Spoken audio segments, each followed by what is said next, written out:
and welcome to Connect. Today, we're going to talk about the metaverse. I want to share what we imagine is possible, the experiences you'll have, the creative economy we'll all build, and the technology that needs to be invented, as well as how we're going to all do this together. The basic story of technology in our lifetimes is how it's given us the power to express ourselves and experience the world with ever greater richness. Back when I started Facebook, that mostly meant text that we typed on computers. Then we all got phones with cameras, and the internet became much more visual. And recently, as connections got faster, video has become the main way that we experience content. We've gone from desktop to web to phones, from text to photos to video, but this isn't the end of the line. The next platform and medium will be even more immersive, an embodied internet where you're in the experience, not just looking at it. And we call this the metaverse.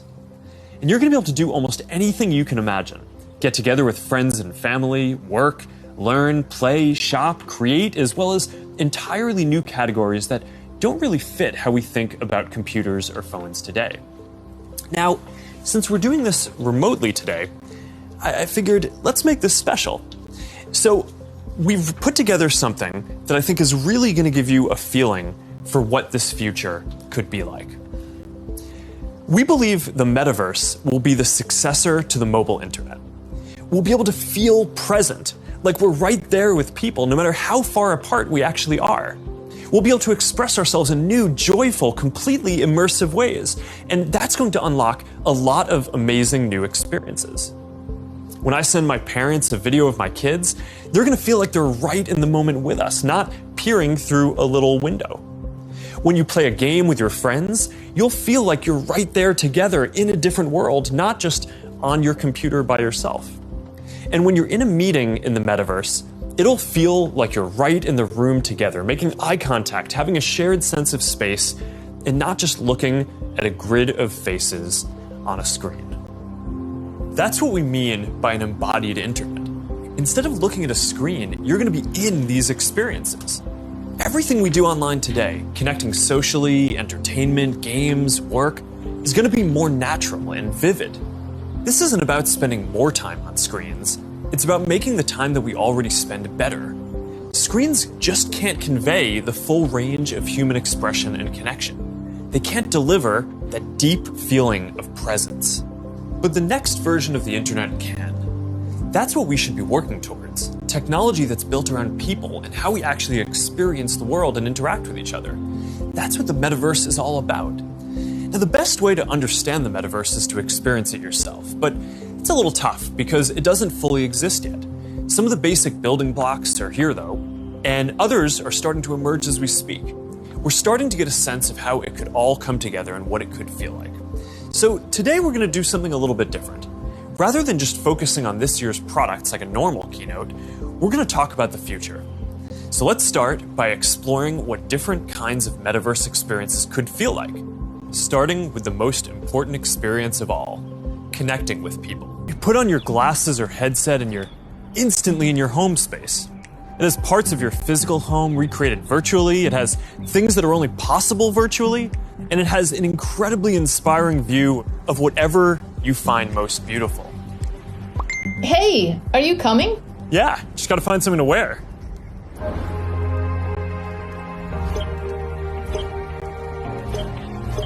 All right, perfect. Boy. Oh, hey, Mark. Hey, what's going on? Hey, Mark. Hi. Mark. What's up, Mark? Whoa, we're floating in space? Uh-huh. Who made this place? It's awesome. Right? It's from a creator I met in LA. This place is amazing. Boz, is that you? Of course it's me. You know I had to be the robot, man. I thought I was supposed to be the robot. Whoa. I knew you were bluffing. Hey, wait. Where is Naomi? Let's call her. Naomi. Hey, should we deal you in? Hey, sorry I'm running late, but you've got to see what we're checking out. There's an artist going around Soho hiding AR pieces for people to find. 3D street art? That's cool. Send that link over so we can all look at it. This is stunning. Okay, that is something. That's awesome. I love the movement. Wait, it's disappearing. This is amazing. hold on. I'll tip the artist and they'll extend it. Wow. Brilliant. If you guys like it here, I have another room that you're gonna love. Check out this forest room. Huh, let's see it. Koi fish that fly? That's new. This is wild. Hey, one sec, Boz. It's Priscilla. Hey, you have to see this. Beast is going crazy. Oh, I love that guy. We've got to show that to the kids. Can you also send that to my dad? I'll message him. All right, see you at home. This place is great, Boz, but there's something I got to get. The feeling of presence. This is the defining quality of the metaverse. You're going to really feel like you're there with other people. You'll see their facial expressions, you'll see their body language, maybe figure out if they're actually holding a winning hand. All the subtle ways that we communicate that today's technology can't quite deliver. Next, there are avatars, and that's how we're going to represent ourselves in the metaverse. Avatars will be as common as profile pictures today, but instead of a static image, they're going to be living 3D representations of you. Your expressions, your gestures, that are going to make interactions much richer than anything that's possible online today. You'll probably have a photorealistic avatar for work, a stylized one for hanging out, and maybe even a fantasy one for gaming. You're going to have a wardrobe of virtual clothes for different occasions, designed by different creators and from different apps and experiences. Importantly, you should be able to bring your avatar and digital items across different apps and experiences in the metaverse. Beyond avatars, there is your home space. You're going to be able to design it to look the way you want, maybe put up your own pictures and videos and store your digital goods. You're going to be able to invite people over, play games and hang out. You'll also even have a home office where you can work. Your home is your personal space from which you can teleport to anywhere you want. Now, speaking of teleporting, there are going to be all kinds of different spaces that people make. Rooms like the ones that we just saw, but also games and whole worlds that you can teleport in and out of whenever you want. Teleporting around the metaverse is going to be like clicking a link on the internet. It's an open standard. In order to unlock the potential of the metaverse, there needs to be interoperability. And that goes beyond just taking your avatar and digital items across different apps and experiences, which we are already building an API to support. You want to know that when you buy something or create something, that your items will be useful in a lot of contexts and you're not going to be locked into one world or platform. You want to know that you own your items, not a platform. Now, this is going to require not just technical work, like some of the important projects that are going on around crypto and NFTs in the community now. It's also going to take ecosystem building, norm setting, and new forms of governance. And this is something that we're really going to focus on. Privacy and safety need to be built into the metaverse from day one. You'll get to decide when you want to be with other people, when you want to block someone from appearing in your space, or when you want to take a break and teleport to a private bubble to be alone. You're going to be able to bring things from the physical world into the metaverse. Almost any type of media that can be represented digitally, photos, videos, art, music, movies, books, games, you name it. Now, lots of things that are physical today, like screens, will just be able to be holograms in the future. You won't need a physical TV, it'll just be a $1 hologram from some high school kid halfway across the world. And you'll be able to take your items and project them into the physical world as holograms in augmented reality too. You're going to be able to move across these different experiences on all kinds of different devices, sometimes using virtual reality so you're fully immersed, sometimes using augmented reality glasses so you can be present in the physical world as well, and sometimes on a computer or phone so you can quickly jump into the metaverse from existing platforms. There are going to be new ways of interacting with devices that are much more natural.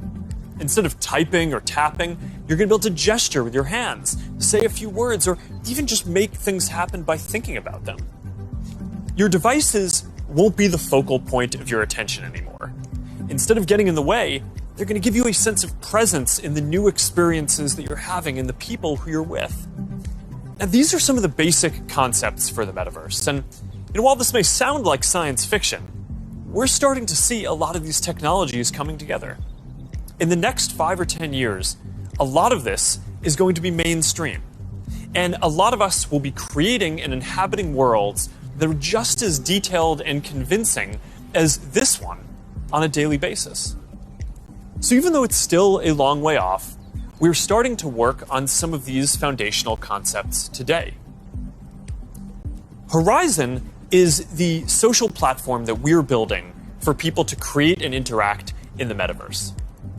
One part of this is Horizon Home, which is our early vision for a home space in the metaverse. Horizon Home is the first thing that you'll see when you put on your Quest headset. Today, there are already a bunch of options to choose from, and in the future, anyone will be able to create one. We've just called it Home until now because it's been missing something very important: people. Soon, we're going to be introducing a social version of Home, where you can invite your friends to join you as avatars. You'll be able to hang out, watch videos together, and jump into apps together. Then, there is Horizon Worlds, which is where you can build worlds and jump into them with people. Horizon is designed to make it possible for everyone to create, and we're already seeing people build some really interesting experiences, from creating new games together to throwing surprise parties in VR that family and friends around the world can join. We started rolling out Horizon Worlds in beta last year, and we're adding more people and more worlds every day. And we also just launched Horizon Workrooms earlier this year for collaboration. Beyond Horizon, we're also making it easier to communicate with your friends across different layers of reality. This year, we're bringing messenger calls to virtual reality. You're going to be able to invite your friends to a messenger call, and soon you'll be able to explore somewhere together or join a game. Now, these are the kinds of tools that need to get built so that you can jump into the metaverse with your friends from anywhere. And they're going to unlock. Imagine your best friend is at a concert somewhere across the world. What if you could be there with her? I'm packing all my sneakers. I never had a car. Yo. You're here! Tell it like it is. Love how you live.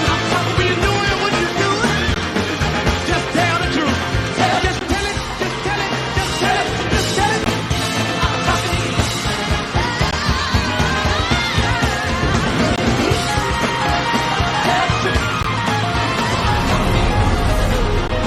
After party passes? Yes.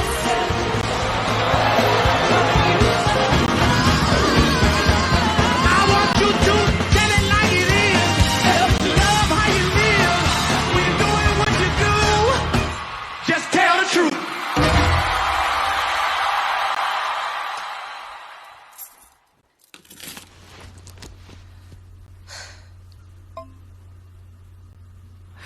Jumping in now. What if there was an after party that anyone could go to, no matter where they were? This is wild.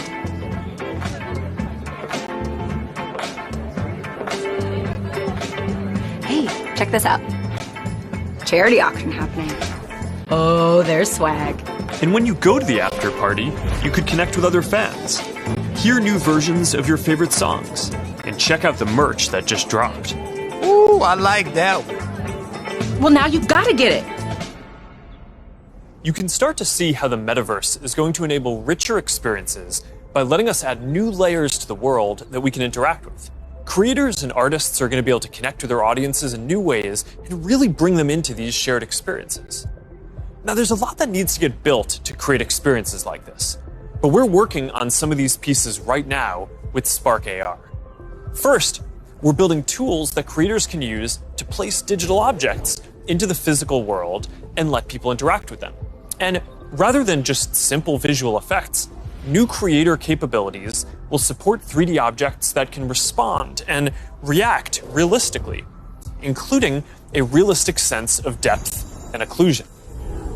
In the next year, we're also adding the ability for creators to connect different physical locations into cohesive augmented reality storytelling experiences, like guided tours or scavenger hunts. We're also building a Horizon marketplace, where creators can sell and share 3D digital items. And our hope is that this will enable a lot more commerce and help grow the overall metaverse economy. Because at the end of the day, it is really the creators and developers who are going to build the metaverse and make this real. And to make sure that there's an ecosystem that can sustain hundreds of thousands of people working on this, which is what we're going to need to bring this to life, then it's critical that creators and developers can make a good living doing this work. If you ask people today what they thought the metaverse was, a lot of people would probably say it was a Spider-Man movie. But the people who actually follow the space would say it's about gaming. And that's because gaming provides many of the most immersive experiences, and it is the biggest entertainment industry by far. Gaming in the metaverse is going to span from immersive experiences in fantasy worlds to bringing simple games into our everyday lives through holograms. Maybe you'll play old games in new ways. So, Barcelona, huh? Well, it's not New York, but I like it.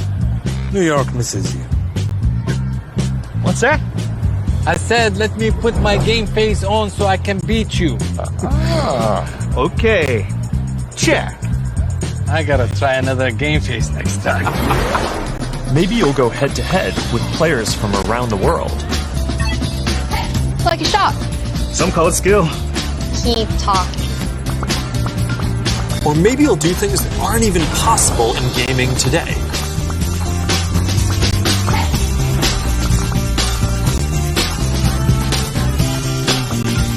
Hey Mark, down for a VR foiling sesh? Now this is more my style. Classic look. All right. Nice. Oh, nice choice, Mark. Ready to shred. All right, here we go. Whoa. Whoa, hang in there, Mark. That's not good. Hit this section. Boom. All right, backflip. Yoo-hoo. I've got an idea. Hey, where you going? Gotta pump it to jump it. What? I didn't know that was an option. All right, you're not going to catch me now. Take that, unicorn. Oh, Tube City. Kai, you're out of control. Don't worry, I'll let you win next time. All good. Oh, that was a close one. You want to go again? Maybe later. I'm gonna need a lot more sunscreen though. Work out in new worlds. Even against an AI.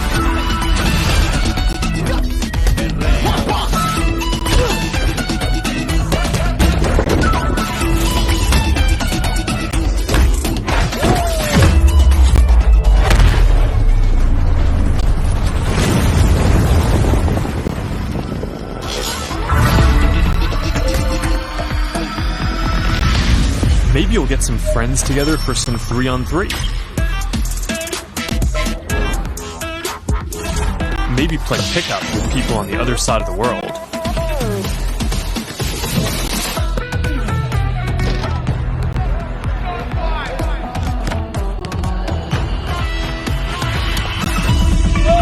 Or imagine your Facebook cycling group does an AR charity ride. Let's go. Complete with a leaderboard. Maybe you'll be able to train with the best, like you're right there with them. Like Lee Kiefer, Olympic gold medalist. On guard. Fence. Don't be scared to attack.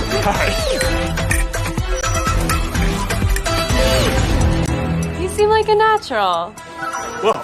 Alright, that's a little too realistic. See you later, Lee. That was fun. Good job, Mark.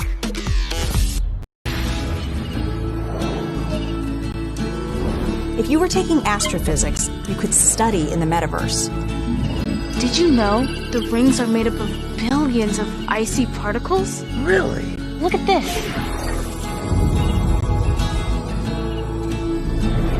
Let's take a look at what working in the metaverse will be like. Imagine if you could be at the office without the commute. You would still have that sense of presence, shared physical space, those chance interactions that make your day all accessible from anywhere. Now imagine that you have your perfect work setup and you can actually do more than you could in your regular work setup. And on top of all that, you can keep wearing your favorite sweatpants. Looking good. Let's get together real quick for a debrief.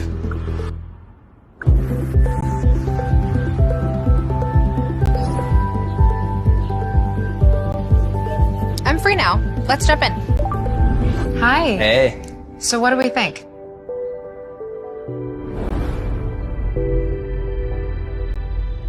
I think it's ready. Great. I'll prep it for the presentation. All right. Good luck. Imagine a space where you can tune out distractions and focus on the task at hand. And when you're ready to share what you've been working on, you can present it as if you're right there with the team. Wait, where's Mark? I think he's in the middle of something. You can already see some of these elements in Horizon Workrooms, which we launched a couple of months ago. Later this year, we plan to introduce room customization, so you can put your own logos and posters in your workrooms. We're also introducing a new office space in Horizon Home, for when you want your perfect workspace to do some focused work or just cross a few things off your to-do list. I think working in the metaverse is going to feel like a huge step forward. And these dynamics, like the ability to teleport places with people and interact around shared projects in virtual space, they're going to be valuable in a lot of other categories of experiences too. So, we're gonna have an astrophysicist in the family. Actually, I have to write this paper. Will you help me? Let's take a closer look. What part of the solar system are we talking about? Saturn. If you were taking astrophysics, you could study in the metaverse. Did you know the rings are made up of billions of icy particles? Really? Look at this.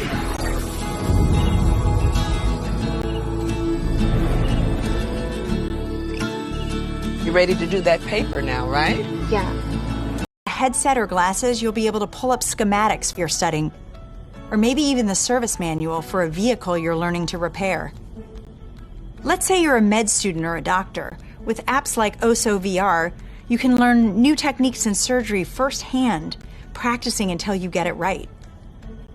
Or, if you're studying Earth science, you could swim through the Great Barrier Reef, get up close to Earth's mightiest insects with your instructor, David Attenborough, whose VR documentary is playing now in Oculus TV. This is a world of intrigue, a world of wonder, a secret world hidden to the human eye. Explore the extraordinary world of Micro Monsters 3D with me, David Attenborough. Are going to build all of this, and about the economy that we all need to create. The last few years have been humbling for me and our company in a lot of ways. One of the main lessons that I've learned is that building products isn't enough. We also need to help build ecosystems so that millions of people can have a stake in the future, can be rewarded for their work, and benefit as the tide rises, not just as consumers, but as creators and developers.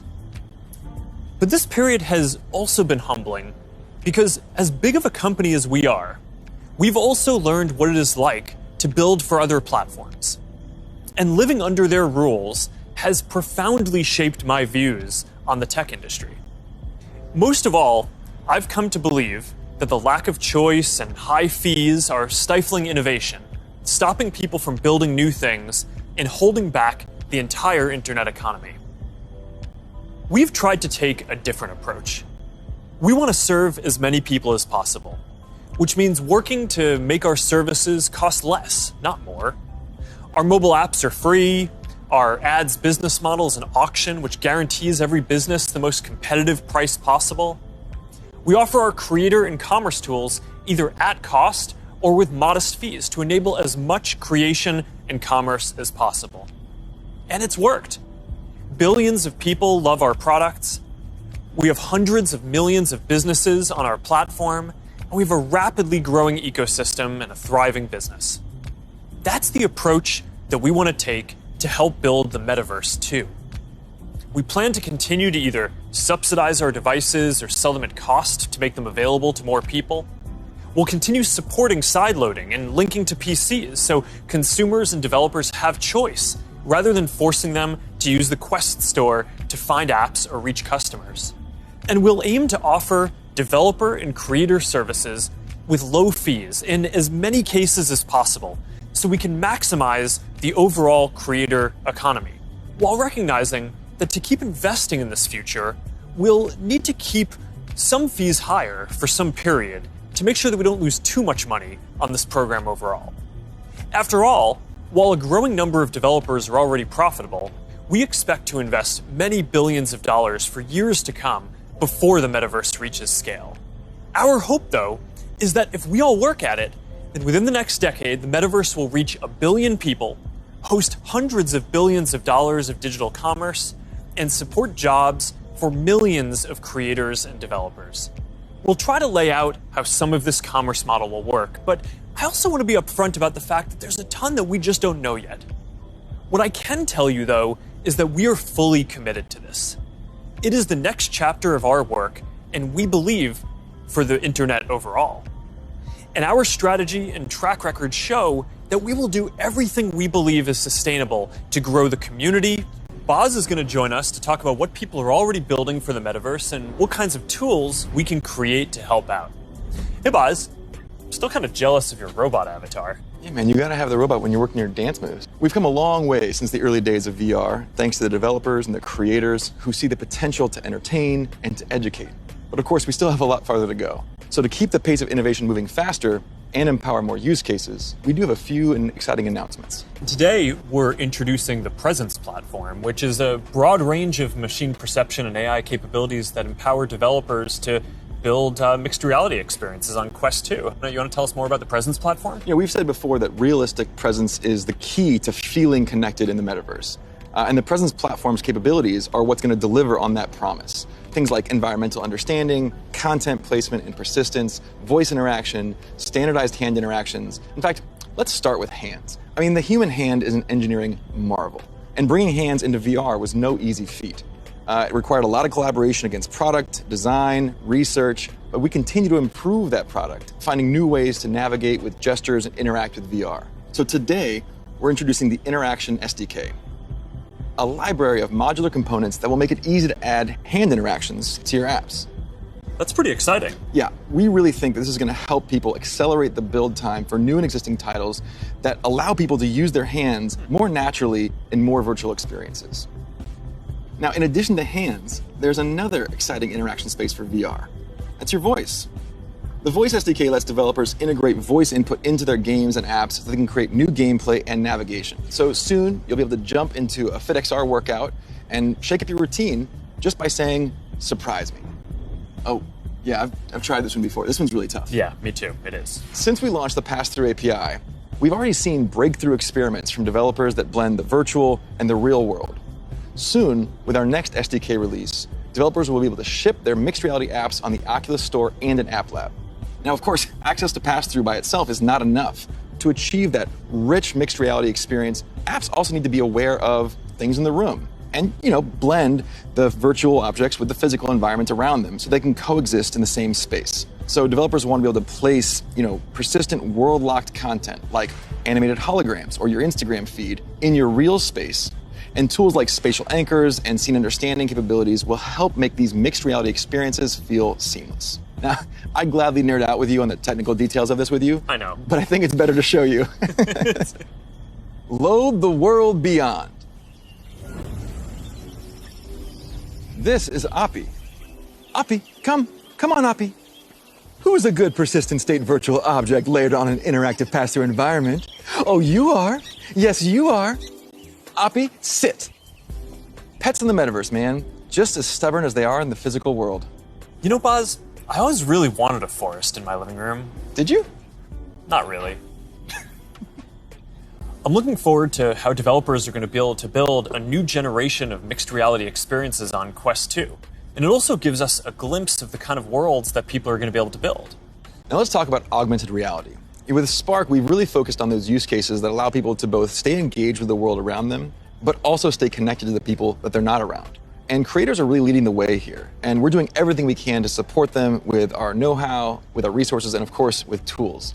And for more on that, I'd like to say hi to Sue, the product director at Facebook Reality Labs and the head of Spark AR.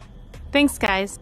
Spark AR is focused on building AR experiences that empower people to be more connected and at the same time, more present with the world around them. And creators are helping us build these experiences of today while exploring the possibilities of tomorrow. Fundamentally, we're democratizing AR creation and enabling a global community with the tools and knowledge necessary to develop the AR content and experiences that people love to use. Programs like AR Curriculum enrolled over 22,000 creators in less than a year, and we're adding additional programming to support more advanced creators. And the depth and breadth of content would not be possible without these creators. In 1 week alone, you'll see effects that bring moments like landing on Mars or the launch of a new album to life, all by tapping into everyone's imaginations. We're also powering experiences across Facebook. So imagine playing that AR battleship game from your phone with a friend in the metaverse or on an augmented call. How cool, right? Right now, we have over 600,000 creators in our community with diverse needs and motivations for using AR to engage with their fans and audiences. We know people, more than 700 million monthly across the Facebook family of apps, are already using AR a ton. We see over 80 billion effects applied per month, and we want to make it even easier for anyone to find their spark. So we created a tool, codenamed Polar, that makes AR creation possible for novice creators who have no prior experience in art, 2D or 3D design, or programming. Think paint by numbers. So creators whose first love might be photography, video, or dance can enhance their content for their own special effects. And that's an important piece of this vision and this community. It's open to anyone and everyone who's curious. And the metaverse is well positioned to be a strong digital economy for creators from all walks of life. This is primitive to a functioning metaverse. And we want to make sure creators are ready to share their creativity and capitalize on this emerging opportunity from day. Earlier, interoperability, open standards, privacy, and safety need to be built into the metaverse from day one. And with all the novel technologies that are being developed, everyone who's building for the metaverse should be focused on building responsibly from the beginning. This is one of the lessons that I've internalized from the last 5 years. It's that you really want to emphasize these principles from the start. So at Connect last year, Boz outlined our responsible innovation principles, and the first one was never surprise people. Right, and that means being transparent about how things work, what data is collected, and how that data is used over time. It also means giving people easy-to-use safety controls, as well as age guidance and parental controls for when youngsters are using these products. And we're spending a lot of time talking with experts and getting perspectives from outside the company on what we're building, even before we build it. And this is about designing for safety and privacy and inclusion before the products even exist. And one example is what we're doing with Project Aria, our research device that helps inform the AR glasses that we're building. We're also funding external research on this. You know, last year we announced grants for research on the impact of AR, VR, and smart devices on people who aren't currently using them, especially communities whose perspectives have often been overlooked, as well as best practices for creating inclusive environments in virtual spaces. And this year, we're opening up support for even more research because we need those independent perspectives to make sure that we're living up to another one of our principles, consider everyone. And that point is so important because this is a collaborative exercise. And in particular, we need to make sure the human rights and civil rights communities are involved. So these technologies are built in a way that's inclusive and empowering. One of the advantages of starting right now is that we can collaborate with people at the very early stages of development, like what we're doing through the new fund that you announced a few weeks ago. Yeah, the XR Programs and Research Fund. It's a 2-year, $50 million investment in programs and external research with organizations all over the world, like Howard University, Women in Immersive Tech, Africa No Filter, and universities in Seoul, Hong Kong, and Singapore. And this is crucial because, as we've said, the metaverse isn't something we're building so much as it's something we're building for. Across the industry, we need to bring that same imagination and commitment to building for interoperability, openness, safety, and privacy as we do for all the other product aspects of the metaverse. These have to be fundamental building blocks, just like the other software and experiences that we've been talking about. Right. All right. You can easily just put your game onto the table and you're off. That's the kind of experience that augmented reality will unlock. One thing that we haven't talked about much yet is the future of hardware that will help bring the metaverse to life. We're working on multiple new products to advance the state of the art, unlock richer social interactions, and make it a lot easier to be productive. That must be Angela, our head of VR devices. That's hard to say. You know, we have such an exciting pipeline. But next year, we are releasing a new product that will push the boundaries of VR even further. We've codenamed it Project Cambria. So this isn't the next Quest. It's going to be compatible with Quest, but Cambria will be a completely new, advanced, and high-end product, and it'll be at the higher end of the price spectrum too.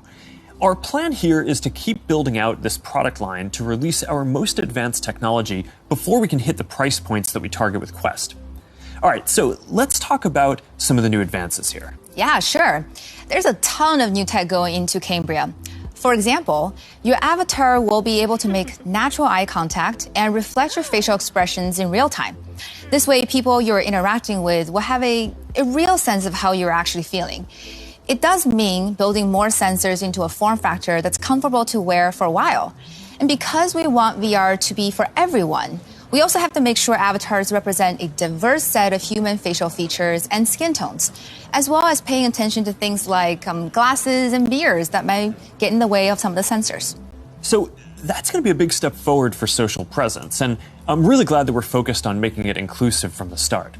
Now, what about unlocking more mixed reality experiences? I mean, imagine working at your virtual desk with multiple screens while seeing your real desk so clearly that you can pick up a pen and write notes without taking your headset off. Or, you're doing a workout with a virtual instructor in your living room. It's going to be so cool. We're already seeing the potentials of these kinds of experiences. Now, beyond virtual reality, we are also focused on the hardware to make true augmented reality possible. In a lot of ways, augmented reality is even harder, not just because we need to invent a completely new optical stack that's not based on screens, but because we basically need to fit a supercomputer into a pair of normal-looking glasses. So we're approaching this problem from two directions. First, how much technology can we pack into a pair of normal, great-looking glasses today? And second, how do we take the long-term tech stack to do everything and keep miniaturizing and improving it until it fits into a pair of normal, good-looking glasses? On the first path, last month we launched Ray-Ban Stories, our first smart glasses in partnership with EssilorLuxottica. They're not full AR glasses yet, but they let you take pictures and videos, listen to music, and take phone calls while you're out looking at the world instead of down at your phone. And we built leading privacy features into the glasses, like the LED light whenever you're recording, which phones don't even have. And we delivered this in the iconic Ray-Ban style for just $299. These are all steps along the path to an embodied internet. But the ultimate goal here is true augmented reality glasses, and we've been working on that too. And today, I want to show you an experience that we've been working on for Project Nazare, which is the codename for our first full augmented reality glasses. Here, you'll see you're chatting with friends on WhatsApp and planning a game night. You can select a game, and then, as you walk over to your kitchen, you can easily just put your game onto the table and you're off. And that's the kind of experience that augmented reality will unlock. There's a lot of technical work to get this form factor and experience right. We have to fit hologram displays, projectors, batteries, radios, custom silicon chips, cameras, speakers, sensors to map the world around you, and more into glasses that are about 5 millimeters thick. So we still have a ways to go with Nazare, but we are making good progress.